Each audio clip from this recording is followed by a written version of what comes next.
Hello friends, welcome to happy eating with Bhargavi. இன்றைக்கி நம்ம ரொம்பவே டிஃப்ரெண்ட்டாக டேஸ்டியான கத்திரிக்காய் குழம்பு எப்படி செய்யலாம் பார்க்கலாம் வாங்க. இப்போ குழம்புக்கு தேவையான பொருட்கள்: 1 ஸ்பூன் மல்லி, 2 ஸ்பூன் வெள்ளை எள்ளு, 1 ஸ்பூன் கசகசா, கொஞ்சமாக வெந்தயம், 5 முந்திரி, அரை மூடி தேங்காய் எடுத்திருக்கேன். முந்திரிக்கு பதிலாக நீங்கள் வேர்க்கடலை கூட சேர்த்துக்கலாம்.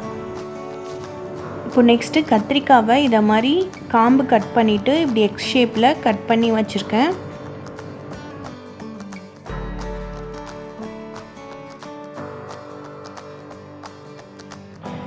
ஒரு ஸ்பூன் இஞ்சி பூண்டு பேஸ்ட், ஒரு வெங்காயம், ஒரு தக்காளி எடுத்திருக்கேன். இப்போ ஃபஸ்ட்டு மசாலா அரைச்சிக்கிறதுக்கு ஒரு கடாயில் அரை ஸ்பூன் அளவுக்கு ஆயில் விட்டு மல்லி, எள்ளு, கசகசா இதெல்லாம் பொன்னிறமாக வறுத்து எடுத்துக்கலாம். மீடியம் ஃப்ளேம்லேயே வறுத்துக்கோங்க, இல்லைன்னா கசகசா எள்ளுலாம் கருகிடும்.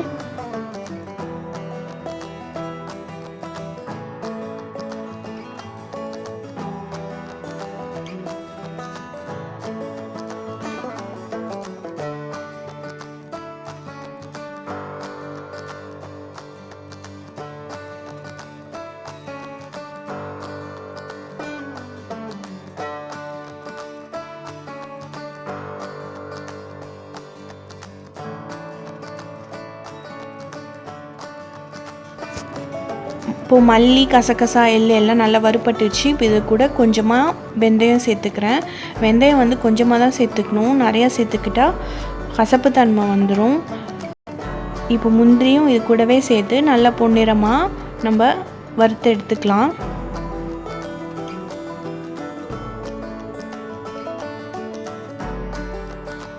இப்போது இது கூட நம்ம எடுத்து வச்சுருக்க தேங்காயும் சேர்த்து லைட்டாக ஃப்ரை பண்ணி மிக்சியில் எடுத்துக்கலாம்.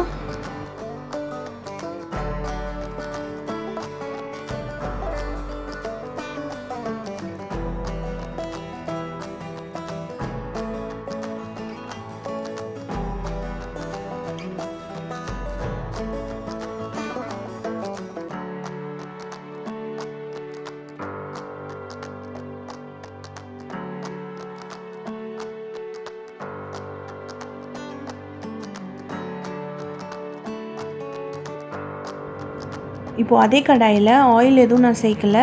உங்களுக்கு வேணால் ஒரு 1/2 டீஸ்பூன் அளவுக்கு ஆயில் விட்டு ஆனியன் அண்ட் தக்காளியை நல்லா வதக்கி எடுத்துக்கலாம். இப்போ ஆல்ரெடி நம்ம ஃப்ரை பண்ணி எடுத்து வச்சுருக்கோம் இல்லையா, மல்லி, எள்ளு அதெல்லாம், அது கூட இந்த வெங்காயம் தக்காளியும் சேர்த்து நல்லா பேஸ்ட் கன்சிஸ்டன்சிக்கு அரைச்சிக்கணும்.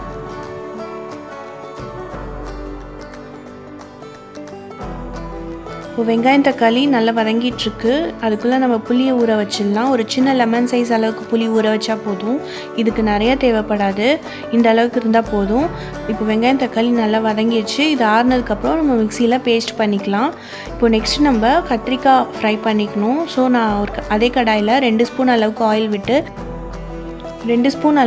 விட்டு இந்த கத்திரிக்காவெல்லாம் நல்லா நம்ம வதக்கி எடுத்துக்கலாம். இந்த கத்திரிக்காய்லாம் நல்லா ஆயில்லையே வெந்துடணும், சாஃப்ட் கன்சிஸ்டன்சிக்கு வந்துடணும், அந்த அளவுக்கு வதக்கணும்.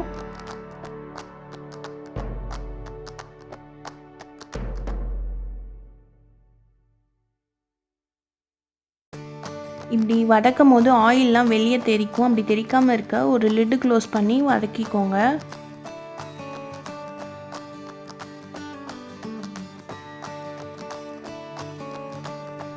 மசாலாவுக்கு நம்ம ஃப்ரை பண்ணி எடுத்துருந்தோம் இல்லையா, வெங்காயம், தக்காளி, மல்லி, எள்ளு இதெல்லாம் இந்த கன்சிஸ்டன்சிக்கு நல்லா பேஸ்ட்டாக அரைச்சி எடுத்துட்டாச்சு.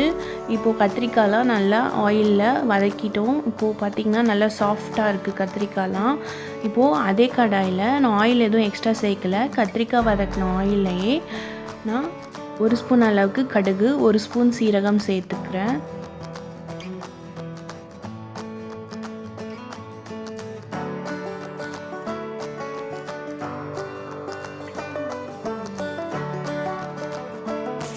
கடுகு நல்லா பொரிஞ்சதும் 2 வரமிளகாய், இஞ்சி பூண்டு பேஸ்ட் சேர்த்து நல்லா வதக்கிக்கலாம்.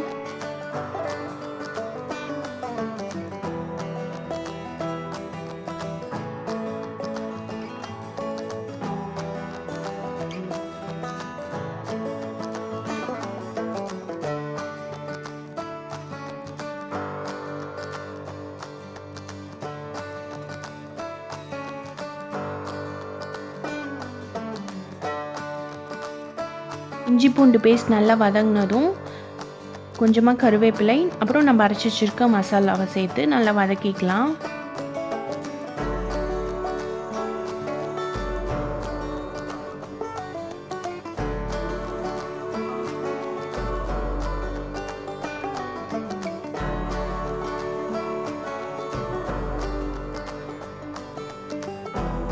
இந்த மசாலா நல்லா வதங்கிட்டுருக்கு. இப்போல குழம்புக்கு சரிப்பட உப்பு சேர்த்து 2 ஸ்பூன் அளவுக்கு மிளகாய்த்தூள் சேர்த்து வதக்கிக்கிறேன்.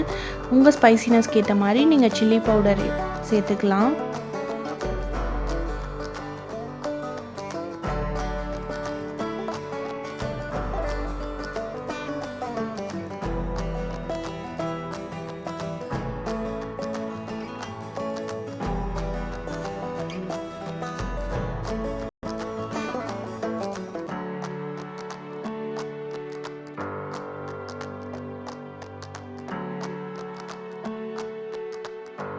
இது கூடவே ஒரு அரை ஸ்பூன் அளவுக்கு மஞ்சள் தூள் சேர்த்து வதக்கிக்கலாம்.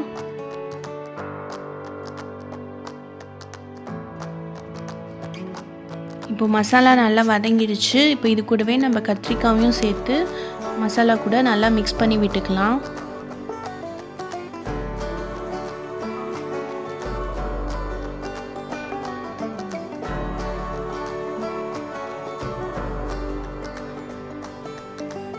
மீடியம் ஃப்ளேம்லேயே ஒரு 1 மினிட்க்கு இந்த மசாலாவையும் கத்திரிக்காயும் நல்லா மிக்ஸ் பண்ணி வதக்கிக்கோங்க. நெக்ஸ்ட்டு இப்போது கிரேவி கன்சிஸ்டன்சிக்கு ஏற்ற மாதிரி நீங்கள் வாட்டர் ஆட் பண்ணிக்கோங்க. நான் அதில் ஒரு 1/2 கிளாஸ் வாட்டர் ஆட் பண்ணியிருக்கேன். குழம்பு பார்த்திங்கன்னா நல்லா கொதிச்சிட்ருக்கு. இப்போது லாஸ்ட்டாக நான் புளி தண்ணி ஆட் பண்ணிக்கிறேன்.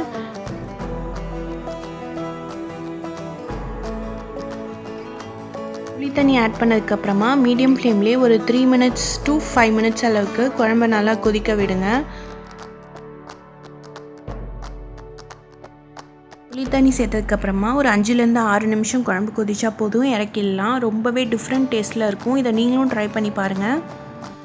நீங்களும் இந்த டிஃப்ரெண்ட்டான கத்திரிக்காய் குழம்பு ட்ரை பண்ணி பாருங்கள்.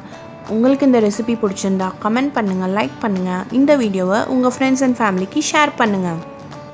இந்த சேனல் ஃபஸ்ட் டைம் பார்க்குறவங்களா இருந்தால் மறக்காமல் சப்ஸ்கிரைப் பண்ணிக்கோங்க. பக்கத்தில் இருக்க பெல் ஐக்கானையும் கிளிக் பண்ணிக்கோங்க. Happy eating.